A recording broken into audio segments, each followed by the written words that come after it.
할렐루야. 우리 한번 인사 서로 하죠. 말씀 있는 자리가 복된 자리입니다. 할렐루야. 그래요. 우리 한번 이렇게 서로 한번 안부 인사를 하죠. 댁에 오이코스는 잘 계십니까? 할렐루야. 우리가 이제 오이코스를 품고 기도하는데, 저는 오늘 진짜 하나님의 은혜로 간판집 아저씨 만났어요. 간판집 아저씨 만나갖고 이야기하다 보니까 자기 부인도 교회를 안 다니는데, 그래서 부인도 같이 이번에 한번 이게 보니까 그 집안에 다 예수 안 믿더라고요. 그래서 참 오늘 또 이제 기름 좀 발라놨습니다. 하여튼 아직 한 달 남았으니까 이제 지속적으로 해서 8번 중에 한 번만 와라. 대답은 예 알겠습니다. 대답은 하여튼 잘했어요. 그렇지만 방심하면 안 되죠. 그래서 하여튼 우리가 계속 오이코스를 위해서 기도했으면 좋겠고요. 아마 이제 명절 시즌에 들어가는데, 제가 지금 다음 주가 이제 요한계시록 마지막 5번째 이제 부분이에요. 좀 중요한 부분인데, 항상 이 결론이 중요하잖아요. 근데 딱 명절이 겹쳤어요. 그래서 지금 고민하고 있어서 제가 오늘 물어봐가지고 다음 주에 어느 정도 올 건지를 보고 제가 요한계시록을 다음 주 마무리할 건지, 아니면 한 주 정도 다음 주는 다른 말씀 잠깐 나누고 그 다음 주에 마무리할 것인지를 제가 한번 보려고 그래요. 명절에. 그러니까 자, 난 다음 주에 옵니다.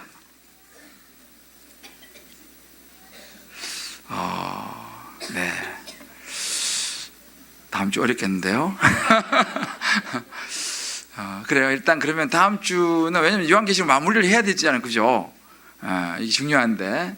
그래요. 그러면은 다음 주는 한 번 정도 이렇게 좀 쉬고, 그 다음 주 정도로 이제 마무리, 이제 5번째 중요하니까 하여튼 그렇게 한번 제가 기도해 보겠습니다. 근데 뭐 바뀔지도 몰라요, 또 주님께서 역사하시면. 그렇지만 일단 한번 제가 그렇게 좀 준비해 보도록 그렇게 하죠. 좋습니다. 우리 오늘 이 시간 간정을 듣도록 하죠. 묵상 간정. 오늘 우리 이명은 집사님 나오셔서 묵상 간정 나눌 때 우리 할렐루야로 한번 환영하고 성령의 음성 같이 들었으면 좋겠습니다. 할렐루야.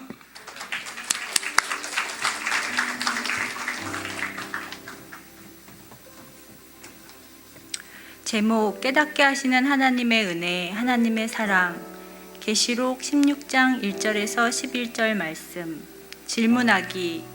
나에게 진노의 7 대접은 어떤 의미일까? 묵상하기. 이 땅에 살고 있는 많은 부모가 아이가 잘 자라서 성공하기를 바라듯이 나도 성공주의, 자녀 우상으로 짐승의 표를 받고 살아왔음을 고백한다. 자녀가 많은 수고를 하였고 그때마다 하나님께서 진노의 대접을 허락하셔서 나의 수고가 헛수고였음을 많이 깨닫게 하셨다. 성전에서 들리는 음성이 들리기 시작한 후로는 말씀 앞에 나의 생각을 내려놓고 하나님의 시각으로 살아가려고 하지만, 아직도 죽지 않고 올라오는 많은 짐승들이 시시때때로 올라오기 때문에 내가 하나님 앞에 거룩으로 나갈 수 있도록 나를 깨닫게 하는 진노의 7 대접은 꼭 있어야 하는 사건인 것이다. 둘째 아이 윤서는 소화 기능이 약해서 자주 배가 아프고 체력도 약해서 자주 초등학교에 결석하는 일이 잦았는데, 소화 기능이 많이 약해서 그렇다는 것을 처음 알게 된 1년 전쯤에는 아이가 자주 아파도 이해하려고 애쓰고 안타까운 마음이 컸는데, 많이 나아진 요즘 갑자기 또 예전처럼 자주 배가 아프다고 해서 학교도 자주 결석하고, 멀쩡하다가도 학원 갈 시간에 맞춰서 배가 아프다고 하니 이해가 안 되는 것이었다. 배가 아프다고 학교 학원을 자꾸만 결석하는 것은 아니라는 생각이 들었다. 내 안에 아이의 거짓된 행동에 의심되는 마음, 교육비가 아깝다는 생각 등으로 의심과 분노의 짐승들이 올라오니 아이를 이해하려는 마음과 아픈 것에 대한 공감이 잘 되지 않았다. 그래도 말씀을 보는 자로서 올라오는 분노를 내려놓고 아이와 얘기를 했지만, 이미 내 얼굴에 힘이 들어가고 목소리가 안 좋았는지 결국 아이는 토라져 얼굴을 있는 대로 찡그리고 나가는 것이다. 이런 일이 여러 번 있었고 나는 날이 갈수록 더 아이가 이해가 안 가고 화가 나는 것이었다. 나도 언성이 높아졌고 아이도 상처를 받은 어느 날, 그래도 아이와 큐티를 하면서 말씀을 나누며 그날 있었던 일을 서로 나누며 엄마로서 잘못한 것을 회개하였지만, 그래도 아이에 대해 충분히 체휼하지 못한 채 내가 내 생각대로 해결하라고 강요하는 부분이 있었던 것을 고백한다. 나는 나의 잘못보다 윤서가 엄마인 내게 화를 내고 토라졌던 것을 더 생각하고 회개하기를 바랬던 것이다. 그런데 바로 그 다음 날 내 배가 갑자기 아팠다. 평소에 소화가 잘 안 돼서 머리가 아픈 적은 있지만 배가 아픈 적은 없었는데, 그날은 잘못 먹은 것도 없고 머리도 아프지 않은데 갑자기 배가 너무 아픈 것이었다. 그래도 말씀을 놓지 않고 있어서 성전에서 나는 음성이 들렸기에 나는 진정으로 회개하지 않은 나에게 하나님의 진노의 대접이 쏟아진 것이었음을 금방 알 수 있었다. 너무나 정확한 하나님의 심판에 나는 부끄럽기도 했지만 그 진노는 나에게 꼭 필요한 것이었음을 깨닫는다. 예전에도 윤서가 배가 많이 아플 때 내 배를 아프게 하심으로 그 아이를 이해할 수 있었던 것이 생각이 났고, 지금도 내 배가 너무 아프니 윤서가 너무나 정확히 이해가 되는 것이었다. 배가 아프니 아무것도 하기가 싫었다. 아니, 할 수 없었다. 갑자기 윤서에게 너무나 미안한 마음이 들었다. 도무지 회개가 전혀 안 되는 내게 또 찾아와 깨닫게 하시는 은혜를 주시는 하나님의 사랑을 체험하게 되니 몸이 아파도 하나님께 너무나 감사한 마음이 들었다. 윤서가 전에 내게 했던 말, 내가 슬픈 것은 엄마가 화를 내서도 아니고 학원에 가기 싫은 것도 아니고 엄마가 내가 아픈 것을 이해하지 못하는 것이 가장 슬프다는 그 아이의 말이 그제서야 다시 생각이 났고, 내 배가 아프니 내가 잘못한 것을 정확히 깨달을 수 있었다.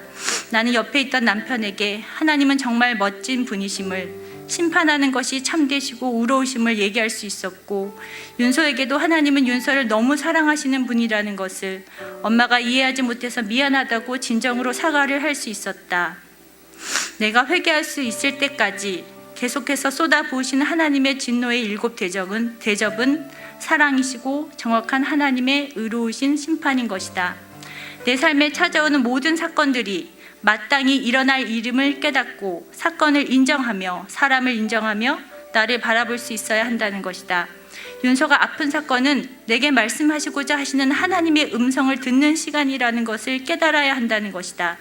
내 삶에서 일어나는 사건을 통해서 내가 얼마나 내 생각만을 고집하며 다른 사람을 이해하지 못하고 체휼하지 못하는지 하나님은 안타까워하시고 윤서의 아픈 사건을 주셔서 내가 깨닫기를 원하셨지만 그래도 깨닫지 못하고 회개하지 않으니 내가 깨달을 수 있도록 똑같은 아픔을 허락하신 것이다. 이 일을 통하여 나는 하나님을 믿기 싫어하고 예배를 거부하는 큰딸 민서의 마음을 이해하는 엄마, 새로 시작한 사업에 힘들어하는 남편의 마음을 이해하는 아내, 어린 아기를 데리고 힘들게 다락 예배를 드리는 순원의 마음을 깊이 체휼할 수 있는 자로 나아가야 한다는 것이다. 너무나 부끄럽고 부끄럽지만 내가 부족하기에 내가 회개할 수 있을 때까지 계속해서 쏟아부으시는 하나님의 진노의 대접을 받으며 깨닫고 회개하는 역사가 계속되길 기대하며 나의 행복이 아니라 거룩을 이루시는 하나님을 바라보며 나의 하나님을 찬양합니다. 적용.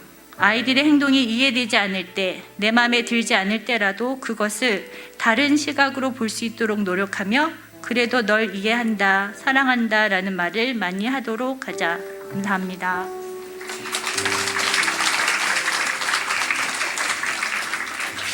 할렐루야. 요한계시록이 또 이렇게 해석되어지고 또 적용되어지는 것이 놀랍죠.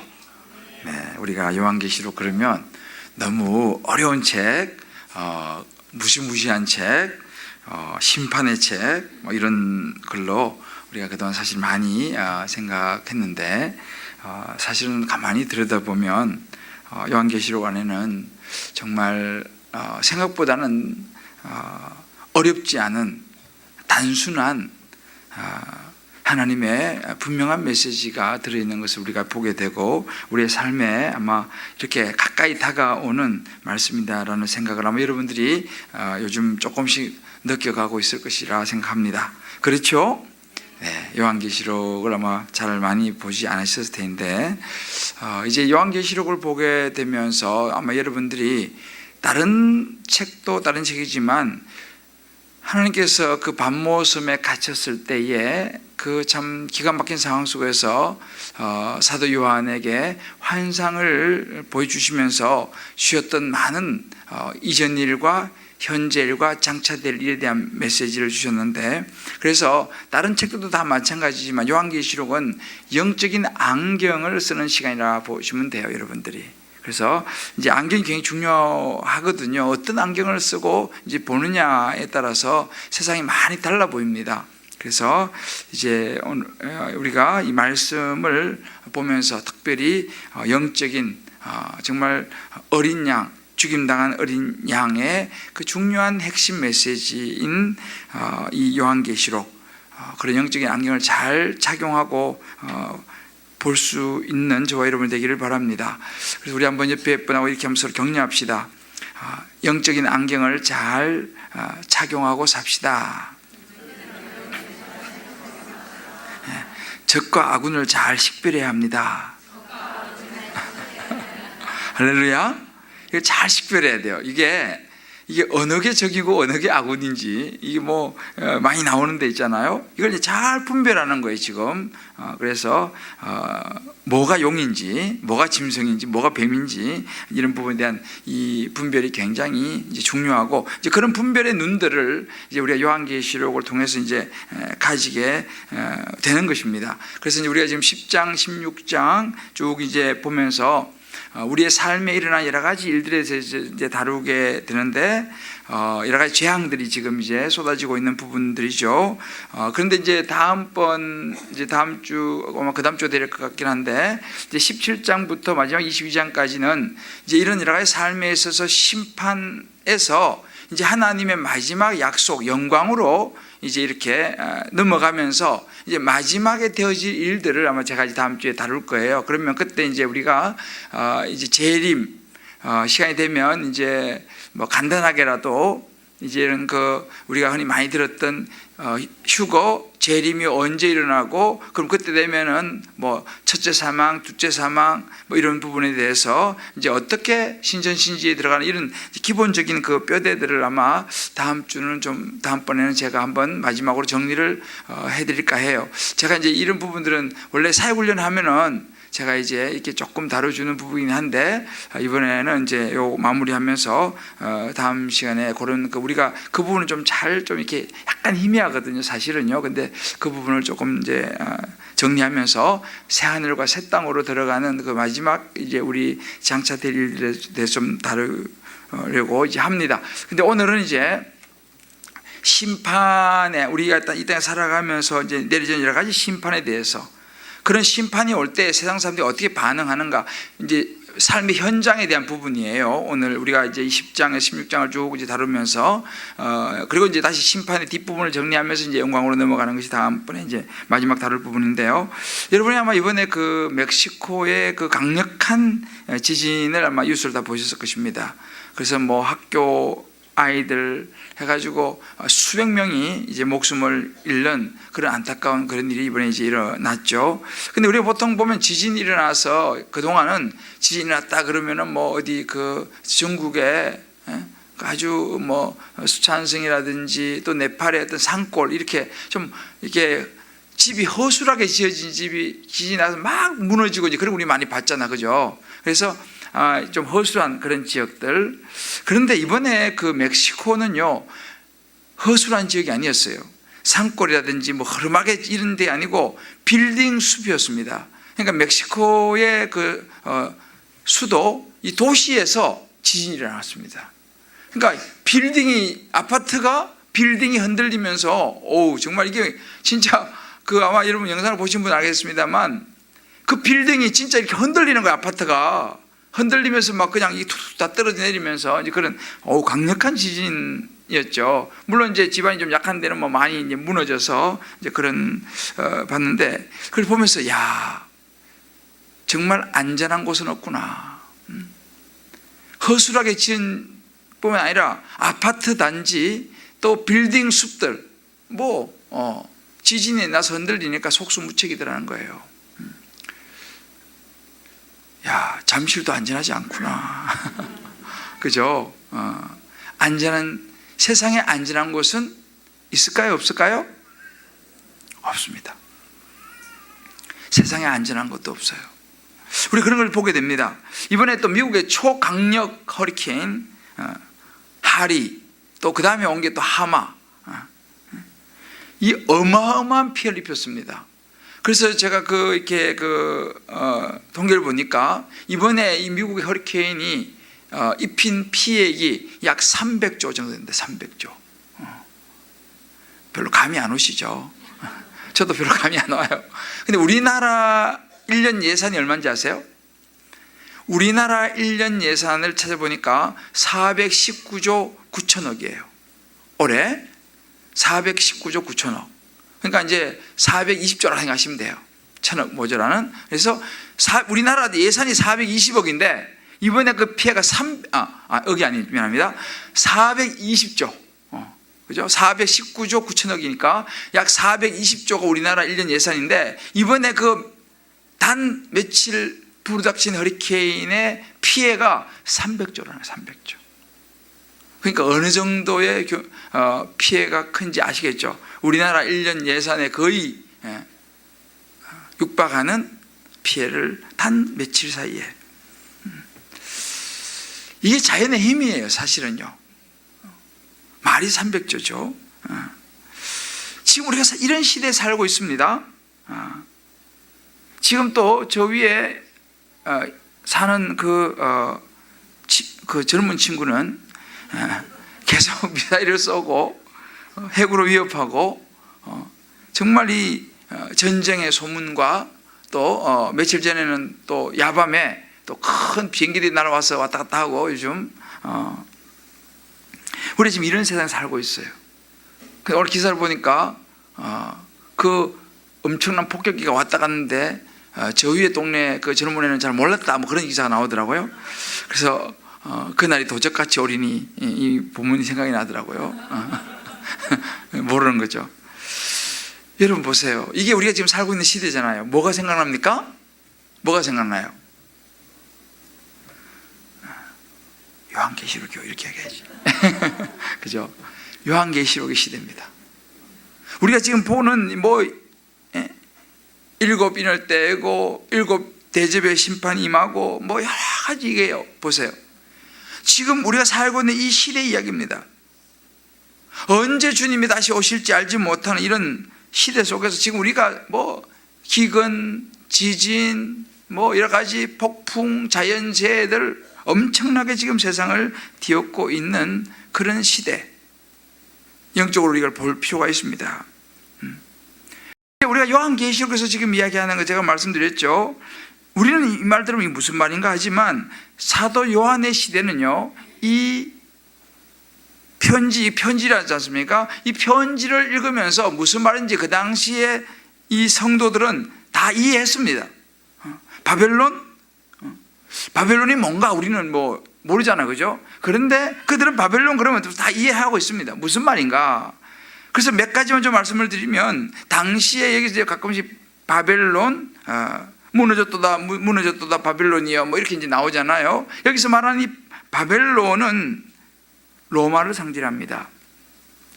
이 로마라는 당시에 이 큰 나라는 이 예루살렘 이 유대인들을 향하여 엄청난 예수 믿는 사람들을 향하여 엄청난 박해를 쏟아부었던 나라였습니다. 그러니까 오늘 이 요한계시록에 나오는 용의 존재, 그죠? 용이 많이 나오잖아요. 이 용의 존재는 뭐냐면 당시에 네로 황제를 의미했어요.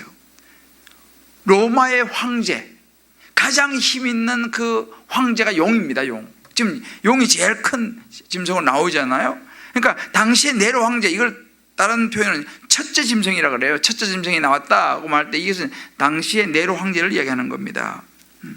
그리고 그 당시에 이렇게 그 로마의 황제가 엄청난 힘을 과시하니까 당시의 제사장들 중에서도 그쪽 이제 로마 쪽에 이제 이 제사장들이 편에 서가지고 황제 숭배를 부추기는 제사장들이 당시에 있었습니다. 이게 사실은 둘째 짐승이라고 말하는 거예요. 그러니까 이제 이 당시 사람들이 벌써 첫째 짐승, 둘째 짐승 그러면 자기들끼리 다 하는 거예요. 우리는 뭐 무슨 말인지 모르겠지만은. 그래서 여기서 이 바벨론이라고 하는 이 엄청난 세력, 그러니까 이런 거 우리가 지금 말하는 이 사탄이죠.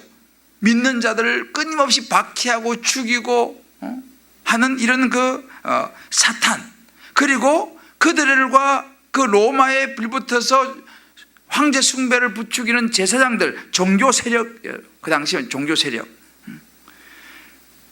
그리고 여기서 보면 그 당시에 또 이런 탐욕으로 완전히 정말 가득 차서 사람 죽이는 것을 아주 우습게 생각하면서 초기 이 기독교 시대에 엄청난 박해를 가했던 이 네로라는 인물,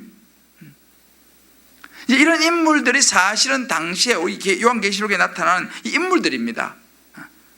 말씀드린 것처럼 그들은 이 초대교회 성도들은 무엇을 의미하는지 그들은 다 알았죠. 그래서 사실은 제가 지난주에 언급했습니다만 666이라고 하는 이 숫자도 마찬가지입니다. 이게 이제 학자마다 조금 다르지만 이게 원래 게마트리아 이 히브리어로요, 이 666이라고 하는 것을 풀이하면 이게 시저 네로라는 글자가 된다는 거예요. 그러니까 666이라는 숫자는 결국 네로 황제를 의미한다고 학자들도 해석을 하기도 합니다. 그러니까 결국은 지금 이 끊임없이 죽음의 박해와 위협들, 이것을 쏟아붓고 있는 로마와 또 그들과 결탁하는 제사장들, 이 종교 세력들, 내려가는 그런 인물들, 이런 시대에 지금 이 편지를 읽고 있는 성도들이 살고 있었습니다. 그러니까 그들이 정말 얼마나 많은 인내를 해야 됐고 얼마나 버텨내는데 힘이 들었으며 믿음을 정말 지키기가 어려운 시대에 그들이 살고 있었다라는 것이죠. 그 표현들이 이제 말하자면 용들, 짐승들, 뱀들, 곳곳에 도사리고 있는 그런 수많은 재앙들, 이런 것들이 쫙 이제 펼쳐지는 것, 이게 이제 말하면 영적으로 보게 되면 이 모든 것들이 사탄의 세력들이다라고 우리가 해석할 수 있습니다. 자, 이것이 이제 그 당시 요한계시록의 상황이에요. 여기 나오는 이야기들이죠. 자, 이것을 가만히 보면요, 바로 오늘날 저와 여러분이 살아가고 있는 지금 이 시대의 세상과 별로 다를 게 없어요. 제가 좀 전에 말씀드렸잖아요. 자, 그러면 이제 오늘 우리가 살아가는 세상하고 어떻게 비슷한가? 이제 오늘 우리가 16장 말씀을 봤는데 여전히 이해가 잘 안 되는 그런 부분들인데, 사도 요한이 마지막 재앙이 될 7재앙을 가진 7천사를 이제 보게 됩니다. 그 7천사가 이제 성전에서 나와서, 이제 이게 16장 1절에서부터 11절 내용입니다. 7천사가 성전에 나와서 네 생물 중에 하나로부터 하나님의 진노를 가득 담은 금 대접 7을 받는 걸 이제 요한이 봅니다. 그러니까 그 천사가 차례대로 이제 진노의 대접을 쏟아서 재앙을 내리는 거예요. 그러니까 이제 그 엄청난 이 박해를 가하고 있는 이 네로 황제, 로마의 힘들, 제사장들, 이런 그 종교 세력들, 이런 사람들에 대해서 결국 하나님의 진노가 내릴 것이다라는 것을 이야기를 하고 있는 것이죠. 이제 결국은 이 로마가 이제 멸망하게 될 것인데, 이제 그 부분에서 이야기하면서 재앙을 이야기하는데 근데 참 재밌는 게 있습니다. 사람들은요, 이런 재앙이 내리는데도 불구하고 여전히 하나님을 비방하고 회개하지 않습니다. 재앙이 내리는데도 불구하고 우리가 16장 끝에 보면 16장 11절에 보면 아픈 것과 종기로 말미암아 하늘의 하나님을 이런 걸로 말미암아서 하늘의 하나님을 비방하고, 하나님을 비방합니다. 그들의 행위를 회개하지 아니하더라. 회개하지 않아요. 이 사람 그래도 이런 재앙이 내려도 돌이키지 않습니다. 그러면서 이제 12절, 오늘 우리 읽었던, 제가 한 부분만 읽었습니다만 12절 이하에 보면 이제 6째 천사가 대접을 쏟아서 이제 강물을 완전히 말려버리는 그런 상황이 전개됩니다. 그러니까 용, 또 짐승, 거짓 선지자들의 입에서 나온 이 거짓 영들이 이적을 일으켜요. 이 사단들이 이적을 일으킵니다. 이적을 막 이 사단들이 일으키니까 그것을 본 천하 왕들이 혹하는 거예요. 사단이 막 이적을 일으키니까. 그러니까 그 마음이 혹하니까 그 왕들의 마음을 사로잡아서 이 사단들이 그 왕들과 함께 최후의 일전을 준비하면서 마지막 영적인 전투가 치열할 것이라고 하는 것을 예상하는 것이 오늘 우리가 읽었던 본문적 14절이에요. 그러면서 이제 마침내 일곱째 천사가 대접을 쏟아서 지금까지 보지 못했던 약 40에서 50kg, 우박 하나가요 40-50kg예요. 그러니까 이게 40-50kg면 어느 정도 되죠? 그 쌀 한 부대가 10kg죠, 장로님. 그죠? 그러니까 그 8kg? 20kg짜리도 있고, 그렇죠? 10kg짜리도 있고. 그러니까 이 쌀 한 부대에 10kg, 20kg인데 그게 우박 하나가 40에서 50kg짜리 우박이 된다 생각해 보세요. 그런 재앙이 내리는데 또 놀라운 것은 뭐냐면 오늘 우리가 읽었잖아요. 이 재앙이 그렇게 내림에도 불구하고 사람들이 이런 재앙으로 인하여 더 강팍해져서 하나님을 비방합니다. 야, 이런 우박이 막 내리고 막 이런 재앙이 내리면요, 아유 회개해야겠다, 아유 우리면 안 되겠다 이렇게 하는 게 아니고 오히려 더 강팍해져 가지고요 하나님을 비방하고 그런 시대가 돼가고 있습니다. 요즘 우리 사회가요, 하여튼 종교를 딱 들고 나오면요 벌떼같이 달려들어요. 벌떼같이 달려들어요.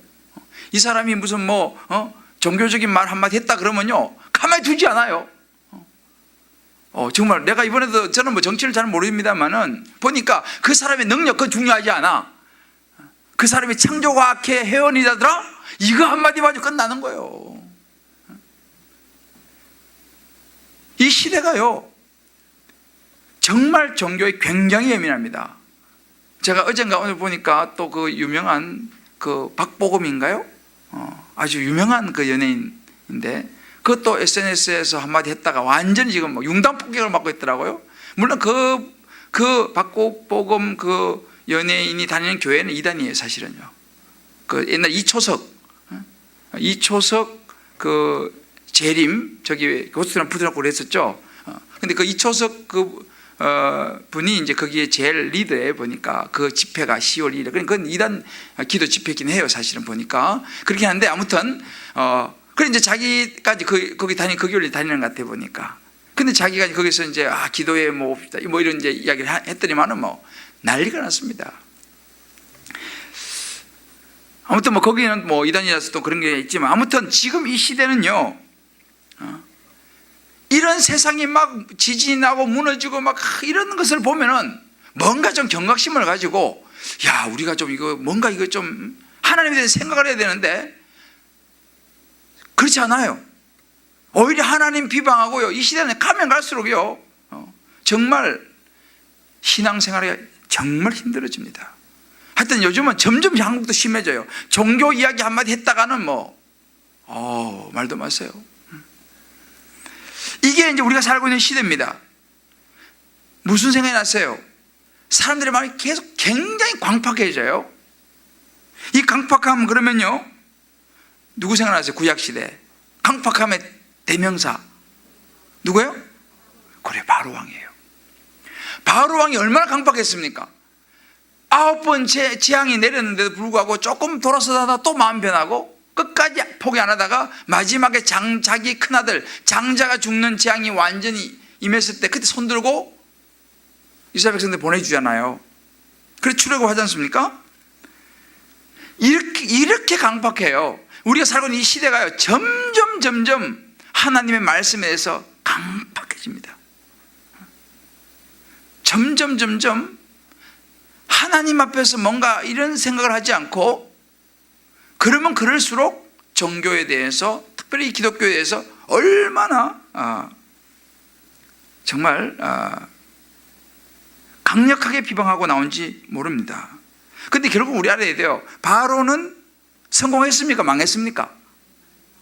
네? 몰라요?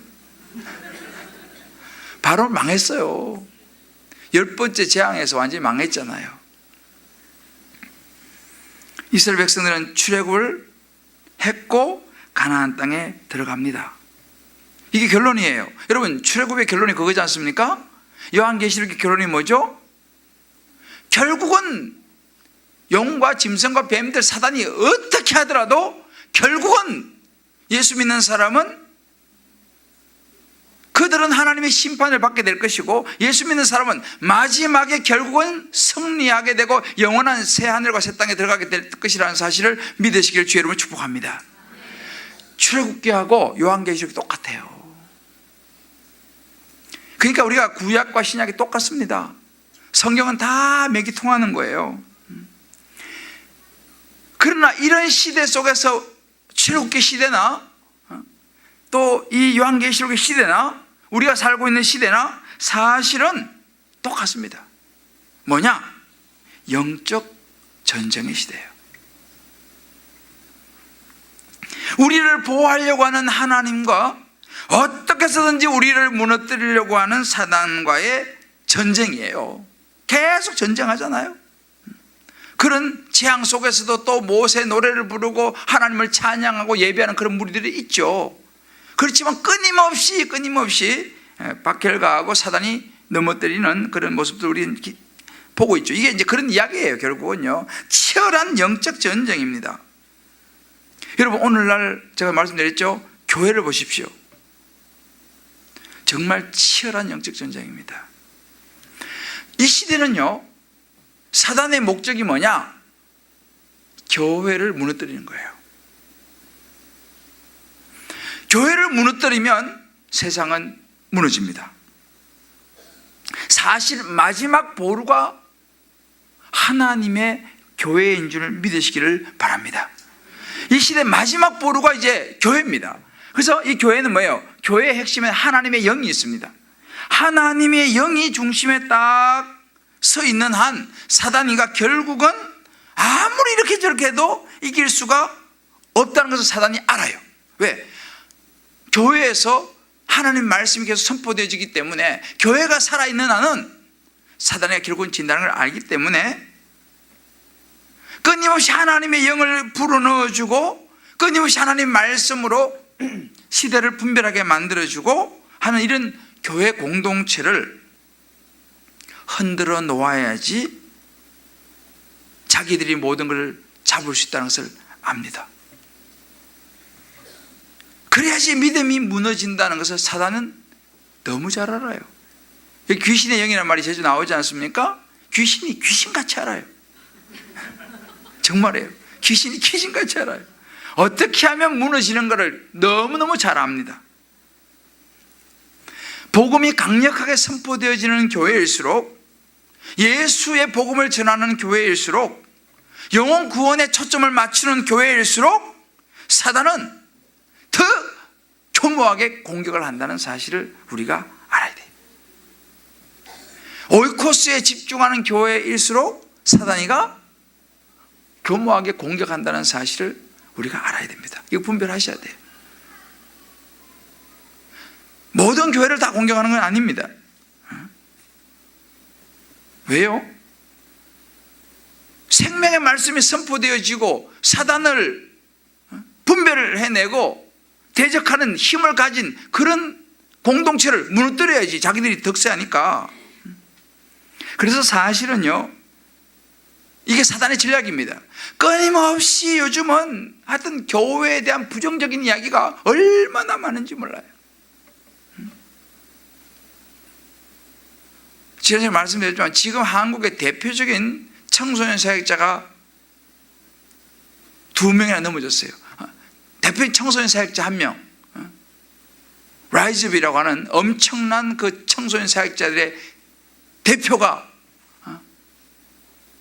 얼마 전에 성적인 문제로 완전히 무너져 버렸죠. 하루아침에.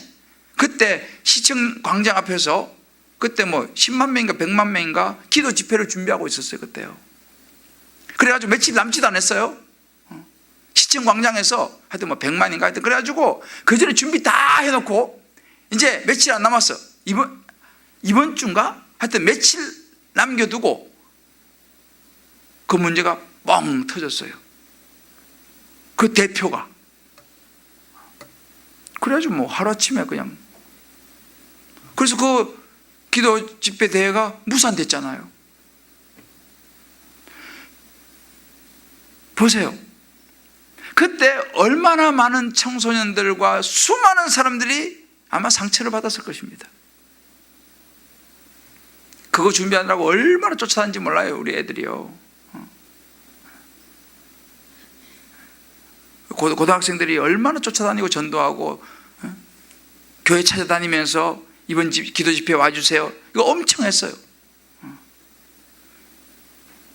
우리 집에 사는 고3도 부천인가 가가지고 열심히 그거 했더만 하지 보니까 열심히 했어요. 그죠? 근데 한 방에 나가 떨어져 버렸습니다. 여러분, 물론 그 넘어간 그 목사가 참 가슴 아프지만, 그 사람도 그 사람이지만 누가 그 일을 벌였겠습니까? 사단이죠. 왜? 지금 한국의 청소년들의 가장 앞장서 가지고 복음을 외치는 사람을 꺾어야지 그 많은 젊은이들이 무너질 거 아니겠습니까? 이게 사단의 전략이라니까요. 대표적인 교회, 또 청년들, 이게 여기는 이제 우리 청소년이지만 청년들의 대표적인 주자가 있었어요. 거기도 한 방에 나가 떨어졌죠. 이 시대가 이렇습니다. 그래서 사람들은 교회를 이제 우습게 보게 되죠. 목사를 우습게 보게 되죠. 교회 다니는 사람들, 아이고 다 똑같더라. 제가 참 마음이 아팠던 게 뭐냐면, 직장 생활하는 우리 한 성도님이 그러는 거예요. 직장에서 2차, 3차, 4차까지 가자고 막 부추기는 분이 누구냐? 장로님이라는 거예요. 장로님이라는 거예요. 그래서 야, 나도 교회 장로야, 따라와, 이렇게 얘기하니까 어떻게? 그러니 그 모습을 보면서 무슨 생각을 하겠습니까? 여러분, 이 시대를 잘 분별해야 됩니다. 결국은 교회를 무너뜨리고 목회자들을 무너뜨려서 목회자의 근위가 완전히 바닥에 떨어지게 만들고, 교회에 다니는 많은 사람들을 통해 갖고 많은 사람이 실망하게 되고 떠나게 되고 믿음이 시겨지게 되고 결국은 하나님을 떠나게 만드는 이런 현상들이 지금 우리 교회 여러분 잘 알잖아요. 너무너무 평범합니다. 누가 이렇게 만드냐는 거예요. 물론 그렇게 하는 사람이 사단의 유혹에 넘어가서 잘못한 건 사실이지만 배후에는 사단이 있습니다. 사단이 지금 이 시대의 교회를 무너뜨리고 목회자를 무너뜨리고 성도들을 무너뜨리는, 이름이 기록되어 비밀이라 큰 바벨론이라 땅의 음녀들과 가정한 것들이 엄이라 하였더라. 또 내가 보니 이 여자가, 이 음녀, 바벨론이라고 하는 이 음녀가 성도들의 피와 예수의 정인들의 피에 취했어요. 그러니까 피에 취해가 마치 드라큘라처럼 성도들의 피를 빨고 예수 정인들의 피에 취해가지고, 그 사람들이 얼마나 놀랍니까? 당시로 치면요, 이 네로 황제가 완전히 예수 믿는 사람 피에 취해버렸어요. 다 잡아 죽이고 엄청난 박해를 가했습니다. 음녀가 누굽니까? 바벨론이 누굽니까? 네로 황제라니까요. 우리 시대에 네로는 없잖아요.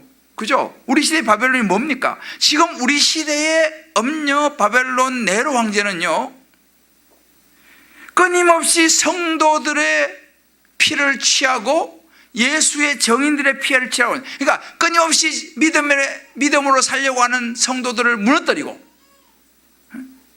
예수의 정인으로 살려고 하는 성도들을 무너뜨리고 교회를 무너뜨리고 목회자를 무너뜨리고 성도들을 무너뜨리려고 하는 이 피에 취한 뭡니까? 사단이라는 사실이에요. 이걸 보셔야 돼요. 똑같아요. 그러면서 뭐라고 합니까? 이 여자를 보고 놀라는 거예요. 어떻게 그럴 수 있어? 우리가 그때 어떻게 목사님이 그럴 수 있어? 어떻게 장로님이 그럴 수 있어? 어떻게 그 교회가 어떻게 그럴 수 있어? 우리 막 놀라잖아요. 천사가 말하되 왜 놀랍게 여기느냐 이렇게 말해요. 놀랄 거 없다. 그게 당연하니까. 자, 우리 옆에 분하고 하면 이렇게 얘기하세요. 놀라지 마세요. 당연한 것입니다. 이게 우리 시대예요. 이 여자, 이 엄녀가 성도의 피에 취하고 예수 정인의 피에 취한다는 것입니다. 그래서 지금 얼마나 많은 교회와 목회자와 많은 성도들이 밥이 되고 있어요. 예외가 없습니다. 이렇게 말한 저도 마찬가지예요. 언제든지 타겟이 돼갖고요, 한 방에 나가 떨어질 수 있어요. 제가 좀 나가 떨어지다 살아났잖아요. 이상하게 여길 거 없어요. 이것의 속에 이 사탄의 사람이 아닙니다. 여기 생각해 보세요. 용이 짐승의 입과 뱀의 입과 그 입에다가 뭘 넣어줘요? 비방을 넣어주고요, 과장된 말을 넣어주고요. 여기 계속 다 나오잖아요. 그 입에다가 넣어줘요. 사단이가. 누가? 용이 넣어줘. 용이 넣어줘. 그러면은 그것을 받은 밑에 짐승들, 뱀들은요, 그 넣어준 말, 또 권세까지 넣어주네. 권세, 그죠? 지난주에 봤죠? 권세를 넣어줍니다. 파워가 있어요. 그럼 그거 받아갖고 그대로 과장된 말을 용이 넣어줬으니까, 사단이 넣어줬으니까 과장된 말 막 퍼뜨리는 거예요. 비방의 말을 넣어줘요. 그럼 또 막 비방의 말을 터뜨리는 거예요. 힘을 넣어줘요. 돈의 권세를 넣어줘요. 그 돈으로 융단폭격을 때리는 것입니다. 누가요? 용이 그렇게 하는 거예요. 용이 누굽니까? 사단이에요. 그러니까 사람들이 나쁜 게, 사람 원래 죄성이 있는 사람이지만 그 사람이 아니라 그 사람의 입에 넣어주는 그 사단이 그렇게 하는 것입니다. 이거 분별해야 돼요. 사람하고 사단을 분별해야 돼요. 사람을 미워해서는 안 되고, 그 사람을 움직이고 들어가고 그 입을 사용하고 생각을 사용하는 그 사단이를 우리가 분별해야 됩니다. 할렐루야. 굉장히 중요한 부분이에요. 이 이야기를 오늘 여기서 해주고 있는 것입니다. 결국은 여러분 보세요. 사단의 목적은 분명합니다. 그러면 가나안 성도, 물론 이렇게 해서 막 실망하고 막 교회 떠나고 방황하고 이렇게 하지 않습니까? 그러면 그 가나안 성도들의 믿음이 견고해질까요? 어떻게 생각하세요, 여러분들? 견고해질까요? 여러분, 뿌리를 내리지 않은 나무는 오래 살 수가 없어요. 뿌리를 내려도 지금 태풍이 불면 뿌리가 흔들릴 판인데, 뿌리가 없이 여기 좀 갔다가 저기 좀 갔다가, 그러다가 마음 내키면 안 갔다가, 뭐 그래도 누가 뭐라 할 수 없잖아요. 가나안 성도는 적이 없으니까. 적이 없기 때문에 누가 뭐라 하는 사람도 없어요. 사실 적이라는 건 뿌리입니다. 뿌리. 여러분, 아유 나는 그냥 유랑하며 살고 싶어, 자유롭게 살고 싶어. 나무가 뿌리 내리기 싫다, 나는 자유롭게 살고 싶다고 나무가 막 돌아다녀. 여러분, 그 나무 오래 살 수 있어요? 되게 자유로워 보이지. 나무가 오늘은 동해로 갔다가 내일은 남해로 갔다가 엄청 자유로워 보여. 와, 자유로워 보인다. 나는 계속 잠시만 뿌리를 받더니, 아유 나는 저 사람 저렇게 자유롭게 사는데, 아유 이 뿌리 잘못 내려가지고 완전히 난영에서 놀러도 못 가고 말이지. 우리 그런 마음 들잖아요. 되게 자유로워 보여요. 뭐 안 가고 싶으면 안 가도 되고, 누가 뭐 전화 온 사람도 없어. 되게 자유로워 보입니다. 사실은 가나안 성도들이 되게 자유로워 보여요. 되게 좋아 보이지 않아요? 분별이 되시는구나. 자유로워 보이지만 여러분, 뿌리를 내리지 못하는 나무는요, 오래가지 못합니다. 그게 사단의 전략이에요. 그것이 그분들이 나쁘다 이런 이야기는 오래 하시면 안 됩니다. 나쁜 게 아니에요. 위험한 겁니다. 왜요? 사단의 전략이 마음을 교회에서 떠나게 만들고, 목사님에게서 떠나게 만들고, 성도들에게서 떠나게 만드는 거요. 떠나면 어떻게 됩니까? 여기저기 자유로운 것 같지만, 그렇게 자유롭게 다니는 분들이 진짜 믿음이 깊이 들어가시는 분들 솔직히 여러분 보셨어요? 한 명 정도 있을지 모르겠어요. 어렵습니다. 뿌리를 내려야 돼요. 그래도 지금 뿌리가 흔들릴 판인데, 이게 바로 사단의 전략입니다. 영적인 눈으로 봐야 돼요. 여러분들, 정말 뿌리를 내리셔야 됩니다. 누구를 위해서가 아니에요. 나를 위해서 뿌리를 견고히 내려야 됩니다. 계속 뿌리를 내려도 지금 계속 그냥 폭풍이 몰아치는데, 이런 것들을 영적인 눈으로 볼 수 있는 저와 여러분 되시기를 주의 이름으로 축복합니다. 이게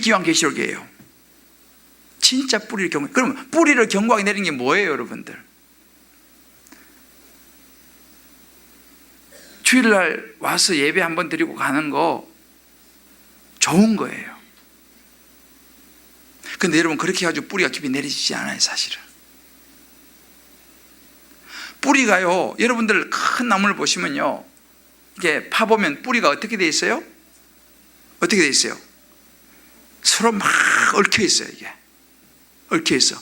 근데 쉽게 툭 넘어가는 나무 뿌리는요, 뿌리가 단순해. 근데 아주 견디고 오래간 나무는 뿌리 보면 뿌리끼리 막 얽혀 있어요. 이게 얽혀 있어. 이게 그러니까 바람 불어도 서로끼리 막 얽혀 있으니까 바람 불어도 이게 잘 안 넘어져요. 신앙도 똑같습니다. 왜 제가 다락방에 가셔야 된다, 소그룹에 들어가야 된다라고 말하는 이유가 뭐냐면요, 다락방에 들어가가지고 거기서 서로 말씀 안에서 뿌리를 연결을 꽉 붙잡아 줘야 된다니까요. 그래서 바람이 불어도 옆에 꽉 붙잡아줘. 이 붙잡아 주는 사람이 누구예요? 이게 소그룹 공동체입니다. 이게 다락방이에요. 이게 순장님이고 순원들이에요. 이런 것이 없고 그냥 혼자서 주일에 와서 예배 한번 드리고 가고 이렇게 하면 뿌리는 내리긴 내렸지만 깊이 내리지를 못하고 뿌리가 옆에 하고 잡아주지를 못하기 때문에 조금 바람 불면 넘어와 버리는 거예요. 이걸 분별하셔야 돼. 그래서 정말 다락방이 중요한 거예요. 정말 중요한 거예요. 제가 이번 주도 우리 이제 그 순장반 수모모에서 그런 이야기를 했는데, 이렇게 막 결속돼 있다가요, 우리 또 방학이라는 게 있어요.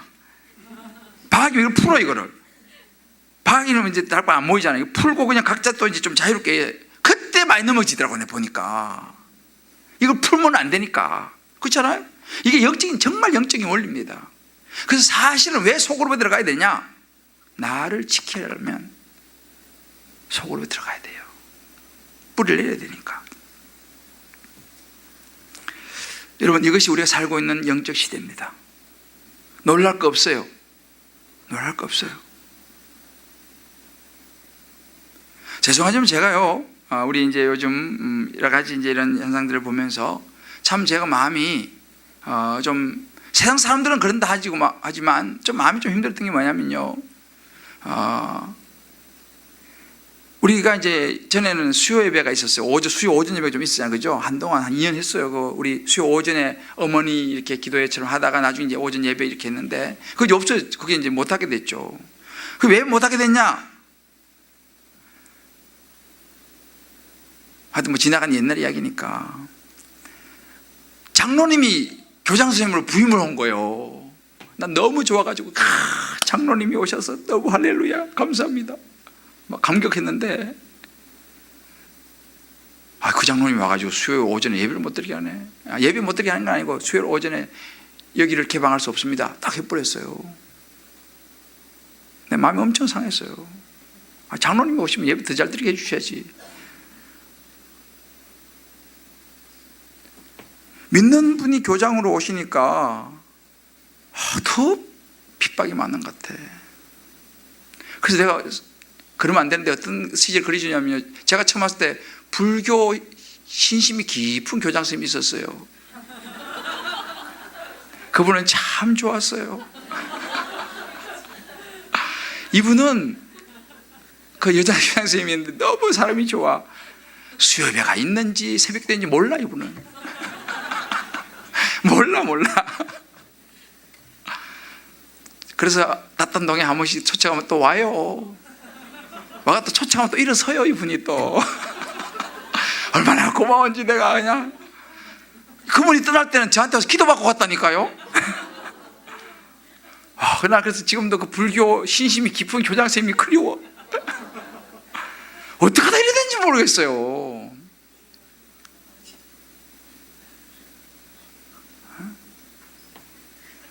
근데 내가 이 말씀을 묵상하면서 하나님 나에게 깨닫게 해주셨어요. 놀랍게 여기지 말라, 이렇게 말씀하시더라고요. 놀랍게 여기지 마라. 그것도 놀랄 거 없어요. 제가 지금 여기 있잖아요. 예수 그리스도의 예복을 입지 않고 목사의 옷 입는 거, 장로의 옷 입고, 뭐 집사의 옷 입고, 그거 갖고 안 돼요. 진짜 예수 그리스도로 옷 입는 저와 여러분 되시기를 주의 이름으로 축복합니다. 놀랄 거 없어요. 믿는 사람이 놀랄 거 없어요. 놀라지 말라는 거예요. 이게 우리가 사는 세상입니다. 진짜 강팍해지고요, 세상이 이렇게 흔들리는 거. 이제 오늘 이 요한계시록이 그 이야기 하는 거예요, 지금요. 10장에 16장이 보면 다 그런 이야기입니다. 자, 그러면 이런 것들이 결국 어떻게 될 것인가? 이제 다음번에 나옵니다만, 결국 바로처럼 하나님의 심판에 무너질 거라고 하는 것을 성경 우리에게 이야기해 주고 있어요. 부러워할 거 없어요. 예수 없이 아무리 잘 나가봐야 잠시 동안입니다. 잠깐 동안이에요. 예수 때문에 받는 핍박과 고난이 많지만요, 결국은 승리하시는 줄 믿으시기를 주의 이름으로 축복합니다. 할렐루야. 그 요한계시록 이야기해 주는 거예요. 자, 그러면 어떻게 되냐? 이럴 때 이제 어떻게 되냐? 이거 이제 좀 우리가 말씀 안 하고 좀 마무리하겠는데, 15절을 봅시다. 자, 이런 시대 속에 우리가 살고 있는데, 어떻게 이 사단을 우리가 물리치고 어떻게 정말 해야 되느냐? 15절 자막 한번 띄워줘 봐요. 자, 읽어보자. 시작. 보라,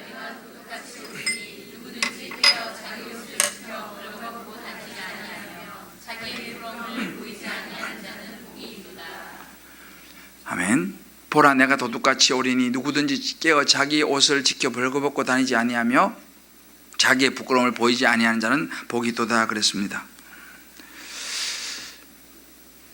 주님이 도둑같이 오신다는 사실을 일단 기억을 해야 됩니다. 그리고 누구든지 깨어서 자기의 옷을 지켜야 돼요. 깨어서 주님이 오신다고 하는 사실, 요한계시록에 다음 주에 이제 주실 그 영광의 말씀을요, 마음에 꽉 새겨야 됩니다. 이것을 마음에 잘 새기기 위해서 우리가 끊임없이 해야 되는 게 뭐냐면, think of ourselves. 우리 자신에 대해서 끊임없이 돌아보는 시간이 필요합니다. 다른 말로 요한계시록 3장 3절. 자, 우리 한번 읽어봅시다. 찾아서 요한계시록 3장 3절 같이 요한계시록 3장 3절 시작. 그러므로 내가 어떻게 받았으며, 찾았나요? 요한계시록 3장 3절. 되도록이면 여러분들 조금 무겁지만 핸드폰 앱이라도 깔아오세요. 그래서 성경을 같이 보시겠습니다. 자, 3장 3절 시작. 그러므로 내가 어떻게 받았으며 어떻게 들었는지 생각하고 지켜 회개하라. 만일 읽게지 아니하면 내가 도둑같이 이르리니 어느 때에 내게 이르는지 내가 알지 못하리라. 주님 말씀하죠. 내가 도둑같이 올 테인데 너희가 어떻게 받고 듣고 생각한 거예요. 우리가 평소에 말씀을 듣고 받고 한 거 있잖아요. 이거를 갖다가 지키고 회개하라는 거예요. 회개하라. 돌아보고 이것도 잘못했네, 이거 아니네 싶으면 빨리빨리 회개하라는 것입니다. 왜? 그렇게 회개해서 자기의 옷을 입지 않고는 도둑같이 주님이 임하시면 더 늦기 전에 때늦은 후회를 하지 않도록 항상 우리 자신을 돌아보며 회개를 해야 한다는 것입니다. 회개라는 것 여러분 한 번으로 끝나는 게 아니에요. 회개는 샤워와 같아요. 샤워. 여러분 샤워 하루 하고 한 달 버티는 분 계신가요? 우리 정의환 목사님 버티나요? 하루 샤워하고 한 달을 버틴다. 이거 어려운 이야기죠. 샤워는 매일 해줘야지 우리 깨끗해요. 그죠? 회개는 샤워와 같습니다. 한 번 회개했다고 끝 아니에요. 왜? 끊임없이 먼지가 묻어요. 밖에 한번 갔다 오면 또 먼지가 묻어요. 샤워를 해줘야 깨끗해지는 것입니다. 우리의 삶이 그래요. 끊임없이 짐승들, 용들, 뱀들이 막 우리를 그냥 막 수시로 마음에 들락해서 막 마음을 격동시키고 막 마음이 안 좋은 마음을 넣어주고 막 또 막 분노케 하고 여러 가지 삶에 이게 다 우리의 삶의 죄의 먼지들이거든요. 이 먼지들을 샤워를 해야 되는 거예요. 씻어내야 되는 거예요. 예수님의 보혈로 씻어내는 거예요. 회개해야 되는 것입니다. 이걸 끊임없이 하는 것이 너무 중요한 거예요. 이게 뭐냐? 그러니까 샤워를 하려고 하면요, 내 몸이 좀 벌써 밖에 나와도 더러워 죽구나. 이거를 깨닫는 사람이 샤워하는 겁니다. 나는 한 번 하면 한 달은 괜찮아요. 이런 분도 샤워 안 해. 나갔다 오면 아유, 벌써 또 그렇지 샤워하는 거예요. 그러니까 내 자신이 어떤 모습인지를 자기 모습을 직시하는 사람들이 회개하는 거예요. 자꾸만 자기를 들여다보는 사람이 회개하는 거예요. 그런 사람이 주님을, 도적같이 올 주님을 준비하고 이 세상의 모든 악한 것들을 분별해낼 수 있는 거예요. 그것이 내 안에 들어와서 자리를 잡지 못하도록, 왜? 먼지가 안 들려고 그러면 샤워해서 내보내버리고 나를 자꾸 들여다보는 거죠. 여러분, 여기에서 이 샤워를 안 하는 사람의 특징, 난 문제가 없어, 이런 분들이에요. 난 문제가 없어. 왜? 아니, 나는 뭐 더러운 거 없어, 이런 사람은 샤워 안 하잖아요. 우리가요, 난 문제가 없어, 이런 사람들은요 샤워하지 않습니다. 이런 사람들은 사단의 그 모든 것들로부터 나를 지키기가 어려워요. 자, 그러면 나는 문제가 없어 라고 말하는 그 간증을 제가 하나 잠깐 읽어드릴게요. 지난번에 나왔던 그 간증인데 아마 보신 분이 많을 거예요. 자, 나는 문제 없어 유형의 스타일입니다. 저는 매우 착하고 괜찮은 사람입니다.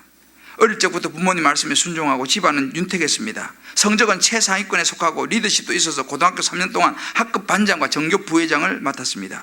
학사 장교로 군 복무를 마친 뒤 대학원에서 석사 학위도 받았습니다.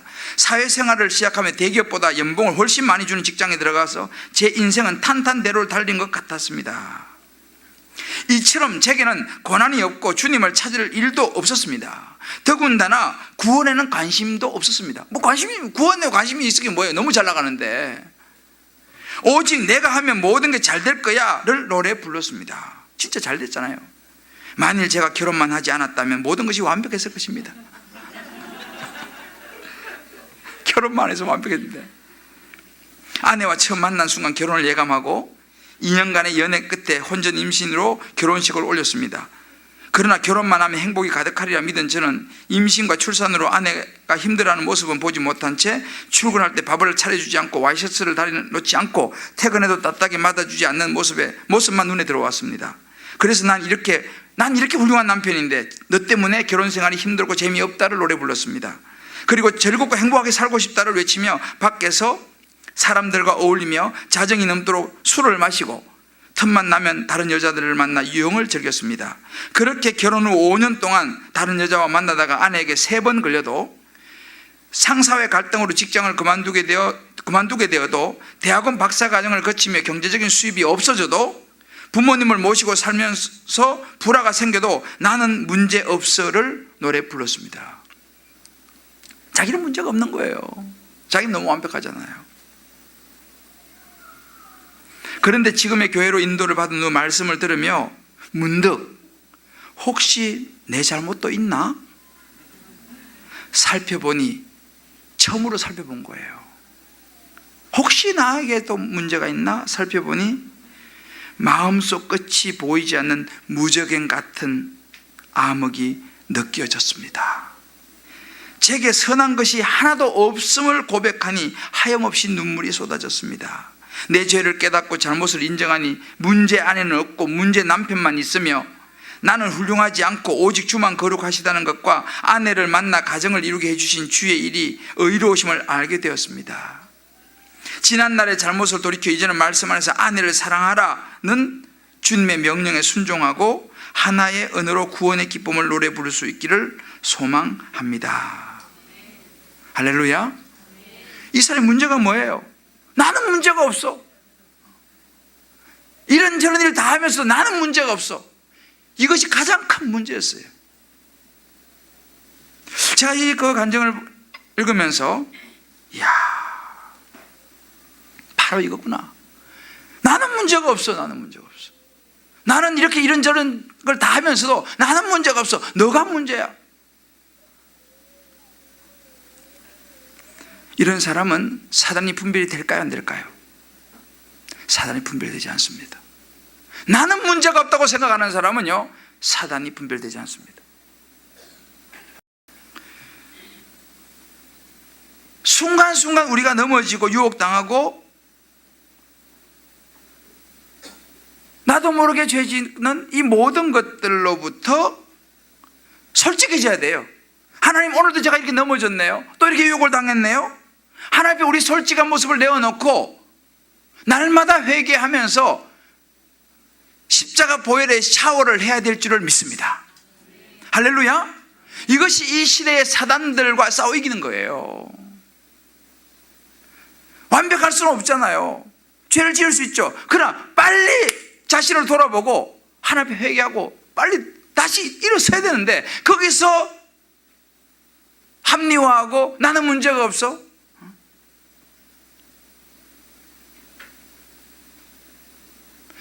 이것이 가장 큰 함정이라는 것입니다. 사단은요, 우리 자신의 죄를 못 보게 해요. 사단은 내 문제를 못 보게 한다니까요. 왜? 내 문제를 봐버리면 내가 죄를 알아버리거든. 그럼 샤워를 해버리거든. 그러니까 우리 눈을 가려갖고 내 문제를 못 보게 만들어야 돼, 사단은. 그래야지 점점 더 꼬이죠. 부부싸움 보세요. 부부가요, 각방을 쓰시는 분들, 그래서 여기도 한 분 계시나 모르겠는데, 부부가 부부싸움을 하지 않습니까? 부부싸움이 되려 그러면요, 자기 자신을 보면 부부싸움이 안 됩니다. 왜? 자기 자신을 보면 자기에게 문제가 있는 게 보이니까 부부싸움이 안 되죠. 왜? 내가 잘못했으니까. 부부싸움은요, 나는 문제가 없어, 이거예요. 왜? 누구한테 문제? 당신한테 문제가 있지. 이러니까 부부싸움이 되는 것입니다. 나는 문제가 없어, 당신 문제야. 그럼 상대방 뭐예요? 상대방 똑같이 나는 문제가 없어, 당신 문제야. 그러니까 이게 부부싸움이 점점 커지는 것입니다. 왜? 내는 문제가 없어, 당신 문제니까. 이게 사단의 전략이에요. 사단은 절대로 나 자신을 못 보게 만듭니다. 보면 안 되지. 부부가 스스로 자기 자신을 보기 시작하면요, 부부싸움이 안 되는 거예요. 해결돼 버리는 거예요. 내가 잘못했네. 잘못했다는 걸 딱 보는 순간 사단은 힘을 잃어버립니다. 이게 사단의 전략이에요. 자기 자신을 못 보게 만드는 거. 나는 문제가 없어라고 생각하게 만드는 거. 문제가 없습니까? 자기 맨날 부인 그래가지고 자기 나가가지고 여자도 3번이나 만나고 바람 피우고 문제가 없어요. 근데 자기는 문제가 없다고 생각하는 거예요. 그러다 나중에 이제 말씀이 들어오니까 혹시 내 잘못도 있나? 혹시 나한테 잘못이 있나? 그래도 말씀이 붙잡으니까요, 혹시라도 나에게 문제가 있나? 자, 한번 따라해봐요. 각자 자기한테 혹시 나한테 문제가 있나? 이거 생각해 보셔야 돼. 혹시 나한테 문제가 있나? 우리 애한테 문제가 있다고 계속 생각했는데, 엄마인 혹시 나한테 문제가 있나? 이거 생각해 보셔야 돼. 자녀들은 마찬가지예요. 늘 부모가 신랑이를 버리잖아요. 그러면 부모 탓할 게 아니고 혹시 나한테 문제가 있나? 요걸 생각하셔야 돼. 그럼 문제 해결돼요. 혹시 나한테 문제가 있나? 굉장히 중요한 원리입니다.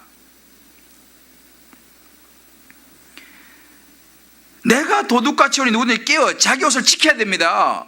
자기 옷을 지켜서 깨끗하게 해야 되는데, 그럼 뭐예요? 자기 옷을 날마다 봐야지.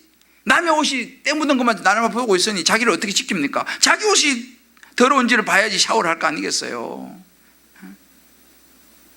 혹시 나에게 문제가 있나? 꼭 생각하셔야 돼. 집에 냉장고 앞에 붙여놔요. 혹시 나에게 문제가 있나? 이게 중요해요. 남편하고 사이 안 좋으신 분들 오늘 오셨다면요, 남편을 일단 냅두고 혹시 나에게 문제가 있나? 이 생각해 보세요. 부인하고 문제가 있는 남편이 계시다면요, 부인 내버두고요, 혹시 남편이 나에게 문제가 있나? 이 생각해 보셔야 돼. 여기서부터 사단은, 우리를 공격하고 무너뜨리려고 하는 사단이 여기서부터 정체가 탄로나기 시작합니다. 할렐루야. 날마다 이걸 생각해야 돼요. 혹시 나에게 문제가 있나? 다시 한번 연습해 볼까요? 자기 옆 사람 보지 말고 혹시 나에게 문제가 있나? 이거 생각해 보셔야 돼. 또 한 가지는요, 도둑같이 오실 주님을 기억하면서 자기 자신을 지켜야 됩니다. 오늘 지금 말씀하셨잖아요. 누구니 깨어 자기 옷을 지켜서, 보면 지켜, 벌거벗고 다니지 아니하도록 자기의 부끄러움을 보이지 아니하는 자. 도둑같이 오실 주님을 잊어버리면 안 됩니다. 우리는 주님 올 걸 생각 별로 안 하잖아요. 주님 오셔도 좀 천천히 오세요. 아파트를 하나 장만하고 오셔야지. 좀 천천히 오세요. 우리가요, 우리 자신을 지켜내려면요, 끊임없이 우리 중심에 하나님 나라를 둬야 됩니다. 하나님 말씀을 우리 안에 둬야 됩니다. 요한계시록 14장 12절에 이런 말씀이 있습니다. 성도들의 인내가 여기 있나니 그들은 하나님의 계명과 예수에 대한 믿음을 지키는 자니라 그랬어요. 믿음을 지키는, 예수에 대한 믿음을 지키는 자, 믿음은 지키는 것입니다. 저절로 믿음이 지키지 않습니다. 믿음은 내가 열심히 애를 써서 인내로 지켜내야 되는 것이 믿음이라는 사실을 믿으시기 바랍니다. 믿음은 지키는 거예요. 하나님의 계명, 예수에 대한 믿음 지키는 것입니다. 믿음은 지켜야 돼. 사단은 끊임없이 우리 믿음을 떨어뜨리려고 합니다. 끊임없이 이런 일 저런 일 해가지고요, 결국은 어떻게 해서라도 우리 믿음이 떨어지게 만들어요. 어떻게 해서라도 가나안 성도를 만들려고 합니다. 이게 사단의 작전이에요. 그래서 우리가 믿음을 지켜야 되는 거예요. 믿음은 지켜야 되는 거예요. 그래서 우리 찬송에 뒤돌아서지 않겠는 그 찬송 있죠? 한번 하고 갈까요? 뒤돌아서지 않겠네. 우리가 이거 굉장히 중요한 찬송이 맞아요. 우리가 믿음을 지키는 것이 너무 중요한데 뒤돌아서지 않겠네. 이 가사 짧으니까 한번 부르고 우리가 내가 마무리할게요. 한번 해보세요. 주님 뜻대로 살기로 했네. 주님 뜻대로 살기로 했네. 주님 뜻대로 살기로 했네. 뒤돌아서지 않겠네. 뒤돌아서지 않겠네. 이 세상 안 사람 나와요? 날 몰라줘도, 이 세상 사람, 이 세상 사람 날 몰라줘도, 이 세상 사람 날 몰라줘도 뒤돌아서지 않겠네. 세상 등지고 십자가 보내. 세상 등지고 십자가 보내. 세상 등지고 십자가 보내. 뒤돌아서지 않겠네. 저와 여러분이요, 마음에 결심을 해야 돼. 나는 어떤 일이 있어도 뒤돌아서지 않겠다. 할렐루야. 이 세상 사람이 날 몰라줘도 삐지지 말고 뒤돌아서지 않겠다. 여러분, 이게 믿음은 지키는 것입니다. 너무 중요해요. 이 시대에 가장 중요한 것이 이거는 믿음을 지키는 거예요. 왜? 믿음을 못 지키게 만드는 것이 이것저것 너무 많으니까. 여러 가지가. 우리가 한 가지 알아야 되는 건 뭐냐면, 요즘은 믿음의 대상이 헷갈려요. 가면 갈수록 믿음의 대상이 헷갈립니다. 요즘 참 좋은 말 있잖아요. 사람이 먼저다, 이거 그러잖아요. 못 알아들었어요? 연습 조금 더 해가지고 오겠습니다. 사람이 먼저다. 이 말이 요즘 화두잖아요, 화두. 역시 개혁 콘서트를 안 보시는구나. 19대 교장, 문교장입니다 하면 나오는 게 있어요. 이게 되게 좋은 말이잖아요. 사람이 먼저다. 우리는 예수님이 먼저다. 할렐루야. 예수님이 먼저 되는 거예요. 사람이 먼저가 아니고 예수님이 먼저 돼야 되는 거예요. 예수님이 먼저 되는 거예요. 우리가요, 참 이거 알아야 됩니다. 사람 너무 좋죠. 저도 사람을 너무 좋아하는 사람이에요. 저는 우리 장로님들 너무 좋고 우리 집사님, 권사님 너무 좋아요. 그런데 있잖아요, 예수님이 먼저가 될 줄 믿습니다. 왜? 사람이 먼저가 되니까 자꾸 실망하는 거예요. 목사님이 먼저다. 아니요. 예수님 먼저 돼야지. 목사님 먼저 되니까 자꾸 목사님 보고 실망하잖아. 믿음을 지키기 어렵다니까요. 예수님 먼저 돼야 돼요. 여러분 잘 알아야 됩니다. 물론 저도 제가 존경하는 분들이 있어요. 저도 오카는 목사님도 존경하고, 또 제가 존경하는 존 스타트 목사님 이런 분 참 내 존경해요. 그러나 예수님이 먼저인 줄 믿으시길 바랍니다. 요즘 시대가요, 믿음이 중심 헷갈립니다. 지난주에 내가 기도에서 어떤 분이 나와서 그렇게 얘기하더라고요. 나 참 그 말이, 사람들이 목사님 엄청 믿음 좋고 예수님 하지만요, 요즘 시대는 이데올로기입니다. 이데올로기 굉장히 중요해요. 예수님보다는 박근혜요. 예수님보다는 문재인이요. 그 말을 하더라고. 엄청 예수님 이야기하다가 박근혜 나오면요, 예수님보다 다 필요 없어. 박근혜. 예수님 이야기 엄청 하다가 문재인 나오면 문재인. 사람이 먼저다. 그 말이 일리가 있잖아요. 이거는요, 진짜 예수 믿는 사람이요, 박근혜 문재인이 먼저가 아니고 예수님이 먼저 돼야 좀 믿습니다. 할렐루야. 예수님 먼저가 돼야 되는 거예요. 그런데 이렇게 딱 이데올로기 딱 되면요, 예수님은 필요 없어요. 내가 좋아하는 그 사람이 먼저야. 야, 일리가 있어요. 우리가 이거 알아야 됩니다. 물론 개인적으로 참 너무 사람들을 좋아하고 다 좋지만, 사람보다는 예수님이 먼저가 되는 저와 여러분이 되시기를 주의 이름으로 축복합니다. 예수님 먼저 돼, 예수님. 우리가 정말 훌륭한 분들 본받아야죠. 좋은 점들도 많이 있잖아, 그죠? 참 좋습니다. 그러나 우리의 중심에는 예수님이 먼저 있게 되기를 주의 이름으로 축복합니다. 우리의 모든 삶의 기준과 선택의 기준이 사람이 아니라 예수 그리스도가 되기를 주의 이름으로 축복합니다. 우리 모든 삶과 선택 기준이 영혼 구원이 되기를 주의 이름으로 축복합니다. 여러분 꼭 생각해 보세요. 저는 요즘 만나면 그런 얘기해요. 어떤 분이 무슨 선택을 한다, 이런저런 한다, 제가 물어요.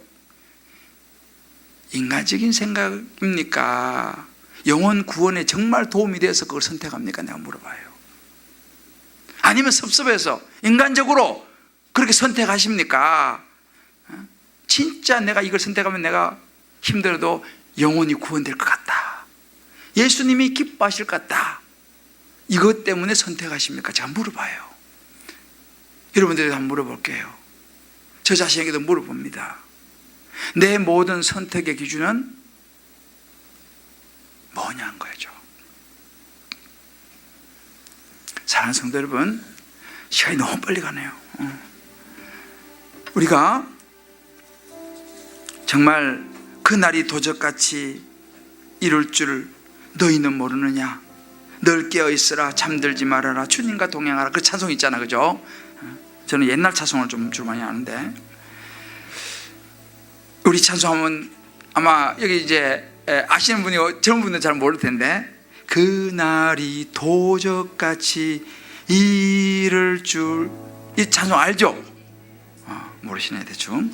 자, 반주 한번 줘봐요. 오늘 이 말씀이에요. 우리 기억해야 됩니다. 우리 자신 지켜야 돼요.